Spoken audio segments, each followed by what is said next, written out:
माननीय सदस्यगण, अब प्रश्नकाल शुरू होता है। डॉक्टर कमल गुप्ता।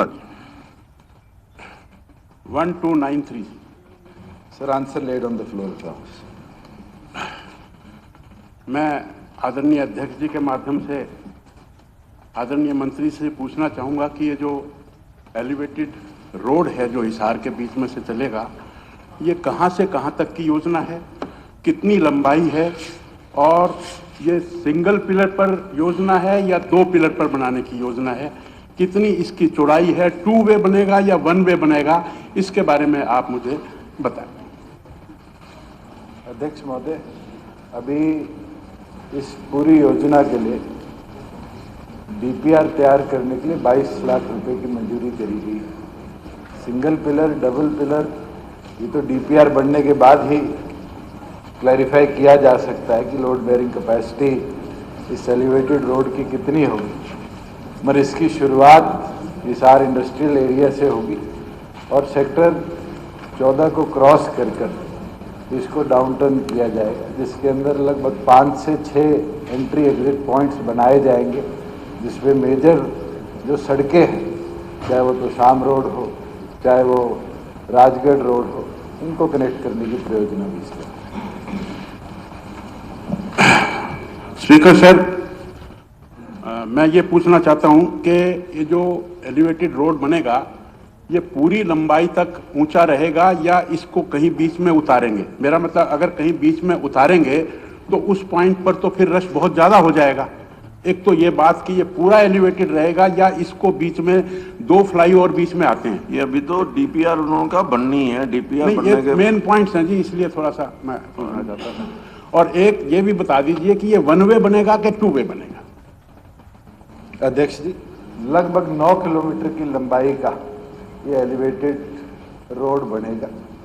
जैसे माननीय विधायक ने कहा है कि इसके अंदर एंट्री एग्जिट पॉइंट्स होंगे या नहीं होंगे, बिल्कुल एंट्री एग्जिट पॉइंट्स होंगे, क्योंकि जिसको अगर शहरी क्रॉस करना है तो हिसार के अंदर पर्याप्त मात्रा में बाईपास उपलब्ध है, चाहे वो कैथल जयपुर हाईवे का बाईपास हो जो पूरे ईस्ट वेस्ट को कनेक्ट करता है, चाहे पुराना हिसार का जो दिल्ली सिरसा बाईपास है जो नॉर्थ साउथ को कनेक्ट करता है।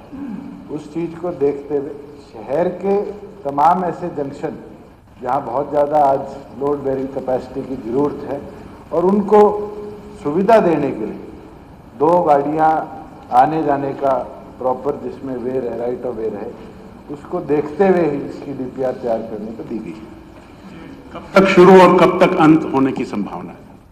धन्यवाद, ये बता दें। अध्यक्ष महोदय, मैंने सदस्य को पहले ही बता चुके हैं कि इसकी डीपीआर तैयार हो रही है। डीपीआर तैयार होगी, प्रदेश सरकार तुरंत उसको लेकर चलेगी और मुझे उम्मीद है कि 2022 के अंदर जैसे इसकी डीपीआर शुरू होगी, माननीय विधायक को बुलाकर इसका शिलान्यास कराकर इसका काम शुरू करेंगे। धन्यवाद। श्री नैनपाल रावत जी।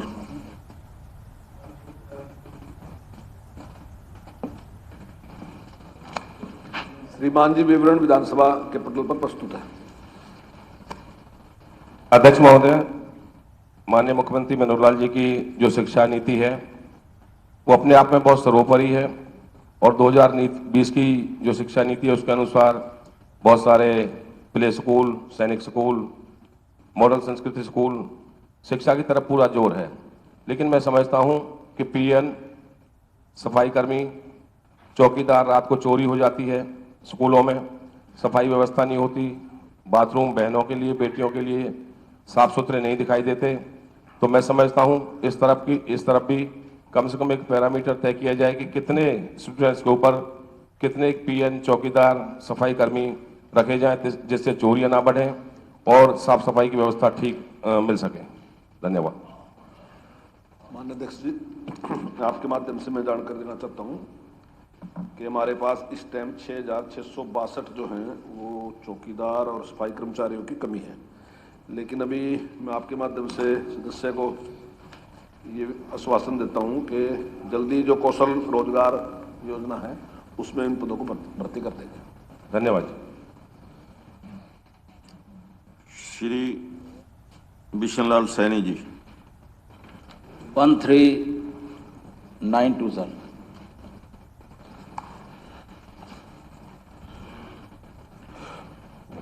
नहीं श्रीमान जी, परंतु माननीय मुख्यमंत्री हरियाणा द्वारा दिनांक 19/8/2019 को यह अनुरोध किया था कि भविष्य में जब भी चालकों परिचालकों की संख्या की आवश्यकता होगी तो इन चालकों परिचालकों को आउटसोर्सिंग नीति भाग नंबर 1 के अंतर लगाने की प्रार्थना दी जाएगी। इसमें पूछा है विधायक जी ने, यदि हाँ है तो रोडवेज में चालक परिचालक की भर्ती कब तक किए जाने की संभावना है? ध्यान रखते हुए इस प्रकार की कोई प्रश्न नहीं उठता। अभी विधायक जी ने पूछा, हमारे चालक और परिचालक को अभी जो एसएस बोर्ड से सिलेक्शन हुए पहले उनको लेंगे, और जब हमारी नई बस आएंगी 809 बस, इनको पहले प्रेफरेंस दिया जाएगा। स्पीकर सर, मुख्यमंत्री जो घोषणा चाहे यहाँ करते हैं चाहे बाहर करते हैं, वो तो एक पत्थर पे लकीर की तरह है या नहीं है।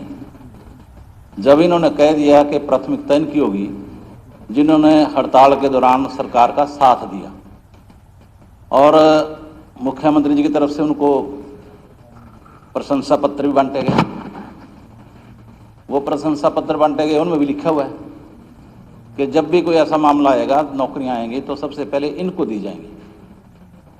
तो मैं मंत्री जी से जानना चाहता हूं, भाई जो मुख्यमंत्री जी ने बाहर कह दिया, क्या ये वैसी जो मर्जी कह देते हैं? क्या सारी बातें झूठ थोड़ी होती हैं? नहीं, उन्होंने आश्वासन तो दिया। अध्यक्ष जी, जो विधायक जी ने कहा है, जो मुख्यमंत्री ने कहा था कि आउटसोर्सिंग के जो बच्चे उसके हड़ताल के दौरान जो लगाए गए थे उनको प्रेफरेंस दिया जाएगा। तब दिया जाएगा, ऐसा पता लगना चाहिए। जब बसें आ जाएंगी, अभी तो हम पे बस 809 आपने सुना नहीं आने है, वाली पूरा है। सुना नहीं हमें है। स्टाफ आज भी स्टाफ हम पे सरप्लस है। जब भी ड्राइवर, बसों की कंडक्टर उन्होंने आज भी कहा हम कि जब बस पे ज्यादा है। जब 809 बस नहीं आएंगी उनको प्रेफरेंस देंगे पहले। ठीक है। श्री सीताराम यादव जी।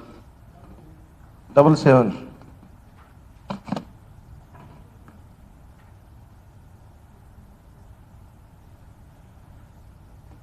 मंत्री। अध्यक्ष महोदय, मैं आपके माध्यम से उप मुख्यमंत्री जी से जानना चाहता हूं कि रेवाड़ी से महेंद्रगढ़ जो रोड है वो ढहेणा से उनाणी दादरी मोड़ तक 4 मार्गी बनाने का कोई सरकार के पास प्रस्ताव है? अगर है तो ये कब तक बनने की संभावना है? माननीय अध्यक्ष जी, इसका जवाब ऑलरेडी दिया गया कि आज ऐसी कोई परियोजना नहीं है, क्योंकि पर्याप्त मात्रा में नेशनल हाईवेज वहाँ पर ऑलरेडी बन रहे हैं। और एक सबसे इम्पोर्टेंट इंटरफेस जो बन रहा है राय मलिकपुर से इस्माइलाबाद, जो पूरे हरियाणा को एक्सप्रेसवे की तौर पे कनेक्ट करेगा। उसके साथ साथ अगर माननीय विधायक की ये आग्रह है कि ये दोनों वाइड करे जाए, इनको 4 लेन किए जाए, तो जरूर एक बार हम ट्रैफिक डेंसिटी सर्वे उसका करवा लेते हैं। जैसे ही उसकी रिपोर्ट आएगी, अगर वहाँ पर्याप्त मात्रा में ट्रैफिक है तो प्रदेश सरकार जरूर उसका विचार करेगी। अध्यक्ष महोदय, मैं माननीय उप मुख्यमंत्री जी को बताना चाहता हूं कि रेवाड़ी से महेंद्रगढ़ रोड जो स्टेट हाईवे 24 है, और एक कोसड़ी से करीना भी एक रोड जाकर उसी रोड में मिलता है, और उस पर वाहनों की काफी तादाद है। और ढहेणा से लेकर करीना बाउंड्री तक बहुत ज्यादा एक्सीडेंट लगातार होते रहते हैं, और करीना की बाउंड्री में और उनाणी मोड़ तक बहुत भारी भीड़ रहती है, और दिन में पूरे दिन लगातार जाम लगे रहते हैं। तो मेरा आपके माध्यम से माननीय उप मुख्यमंत्री जी से मेरा निवेदन है कि इस रोड को 4 लाइन का रोड बनाया जाए। माननीय अध्यक्ष जी, जो माननीय सदस्य ने रेवाड़ी महेंद्रगढ़ की बात करी, वो स्टेट हाईवे 24 ऑलरेडी एग्जिस्ट करता है।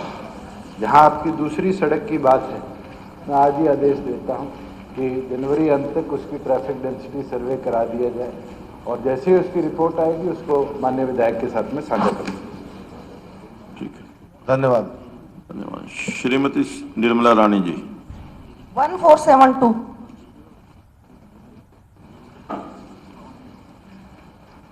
श्रीमान जी, राजकीय प्राथमिक माध्यमिक उच्च व वरिष्ठ माध्यमिक विद्यालयों में से अधिकतर विद्यालय सह शिक्षा विद्यालय हैं। वर्तमान में राज्य में 14,473 विद्यालयों में से 12,664 विद्यालय जो हैं वो सह शिक्षा वाले विद्यालय हैं और केवल 1,809 कन्या विद्यालय हैं।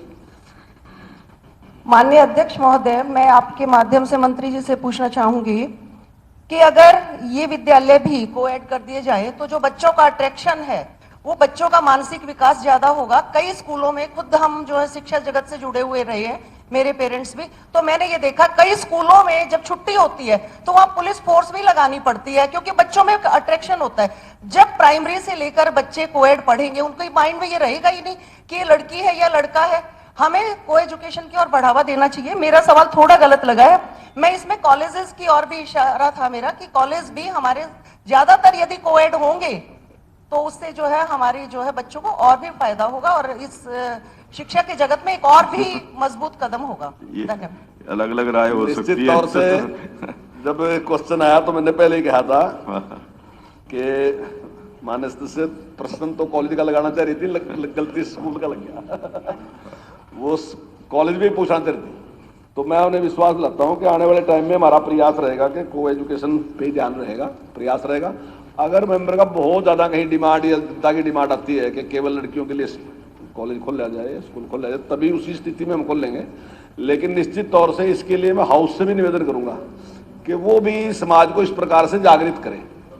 इसके जो रिजल्ट है वो बहुत अच्छे हैं। अगर को एजुकेशन है उसके रिजल्ट में और दूसरे रिजल्ट में बड़ा भारी परिवर्तन है। और ये असल में विषय इस प्रकार से आया कि मेरे यहीं बैठी थी, वहीं एक प्रोफेसर आई थी, मैडम थी, तो मैंने उससे ही पूछा कि आपकी राय क्या है इसके बारे में। उसने भी कहा कि को एजुकेशन ही होनी चाहिए। तो इसलिए मैं विश्वास दिलाता हूं कि आगे इस पे और प्रयास करेंगे। अध्यक्ष महोदय, मैं मंत्री जी से एक ही बात पूछना चाहती हूँ कि मुझे इस सदन में आए 2 साल हो गए हैं, मैं बार बार इनके पास जाती हूँ, मैं ये कहती हूँ कोई महिला कॉलेज मांगता है, कोई कुछ, मैं गन्नौर में सिर्फ एक कोएड चाहती हूँ कॉलेज हो। तो मंत्री जी ने मुझे, आज मैं ये चाहूंगी कि सदन के माध्यम से मुझे ये आश्वासन दे कि गन्नौर में कोएड कॉलेज खोलने जाएंगे। धन्यवाद। देखिए, उसका आश्वासन तो नहीं मैं भी दे सकता, लेकिन दिखवा लेंगे उसकी जिस प्रकार की जरूरत है तो उस पर विचार करेंगे। धन्यवाद। मैं तो खुद ही चाहती हूँ कि कोएड हो, महिलाओं का क्यों मांगे हम। धन्यवाद। नहीं नहीं नहीं, मंत्री जी दे देंगे। श्री बलबीर सिंह जी।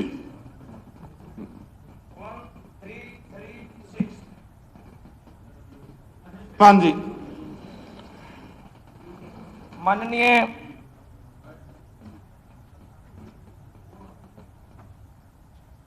हाजी स्पीकर साहब। हाँ जी, हाँ जी, बोलो जी। हाँ बोलिए।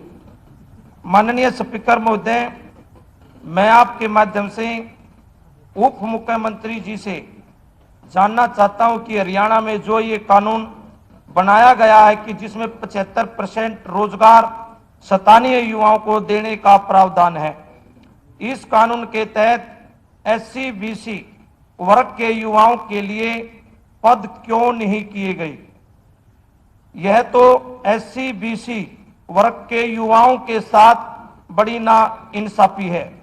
इस कानून में SC BC वर्ग के युवाओं के साथ सरासरी अनदेखी की गई है। मेरा मानना है जब तक इस कानून का लाभ गरीब युवाओं को नहीं मिलेगा, हरियाणा में इस कानून से भला होने वाला नहीं है। स्पीकर महोदय, क्या उप मुख्यमंत्री जी मुझे यह सदन में आश्वासन देंगे कि इस कानून के तहत निजी संस्थानों में जो 75% नौकरियां हरियाणा के युवाओं को दी जानी है, उसमें भविष्य में SC BC वर्ग के युवाओं के लिए आरक्षण का प्रावधान कर दिया जाएगा या नहीं? अगर आरक्षण का प्रावधान किया जाएगा तो कब तक करेंगे? अगर नहीं करेंगे तो क्यों नहीं करेंगे, ये बताया जाए। मैं ये जानना चाहता हूं स्पीकर साहब आपके माध्यम से। सरकार, हरियाणा सरकार द्वारा हरियाणा राज्य के स्थानीय उम्मीदवारों के नियोजन अधिनियम 2020 के अनुसार दिनांक 20/3/2021 को अधिसूचित किया गया है। इस अधिनियम के अनुसार निजी क्षेत्रों में हरियाणा राज्य के अधिवास वाले स्थानीय उम्मीदवारों जिनका मासिक वेतन 30,000 रुपये से ज्यादा ना हो, बिना किसी जातियों, अनुसूचित जातियां एवं पिछड़ा वर्ग आधार पर हरियाणा राज्य में स्थित निजी क्षेत्र में जैसे कंपनियां, सोसाइटी, ट्रस्ट, लिमिटेड, देता भागीदारी फर्म, साझेदारी फर्म आदि के तहत 10 वर्षों की अवधि के लिए 75% आरक्षण प्रदान करने का प्रावधान है। इससे राज्य को सामाजिक आर्थिक विकास संभव है। इसके अतिरिक्त यह स्थानीय निवासियों के कौशल विकास, उनके लिए बेहतर रोजगार के लिए लाभदायी सिद्ध है। जिसके पिछले कुछ वर्षों से देखा गया था कि हाल के दिनों में अधिकांश निजी नियोक्ता स्थानीय लोगों को रोजगार मुहैया कराने के इच्छुक नहीं है। हरियाणा राज्य में औद्योगिकरण, शहरीकरण में बड़े स्तर पर भूमि अधिग्रहण हुआ है, जिसके परिणाम स्वरूप कृषि क्षेत्र में विकास और रोजगार के अवसर का दायरा संकुचित हुआ है। स्थानीय उम्मीदवारों को रोजगार के अवसर मुहैया करवाना सरकार की प्राथमिकता है। यह अधिनियम हरियाणा राज्य के स्थायी निवासियों रोजगार प्रदान के में सहायक है। उक्त को मद्देनजर रखते हुए हरियाणा राज्य के स्थानीय उम्मीदवारों के नियोजन अधिनियम 2020 को दिनांक 2/3/2021 को अधिसूचित कर दिया गया है, जो कि 15/1/2022 से पूरे हरियाणा में राज्य लागू होगा। हरियाणा प्रदेश की सरकार ने, हमारी सरकार ने तो इससे भी आगे और भी कदम बढ़ाया है। आउटसोर्सिंग पॉलिसी पार्ट 2 में रिजर्वेशन नहीं होती थी, हमारी सरकार ने आउटसोर्सिंग पॉलिसी पार्ट 2 में भी 27 अक्टूबर 2017 को हमने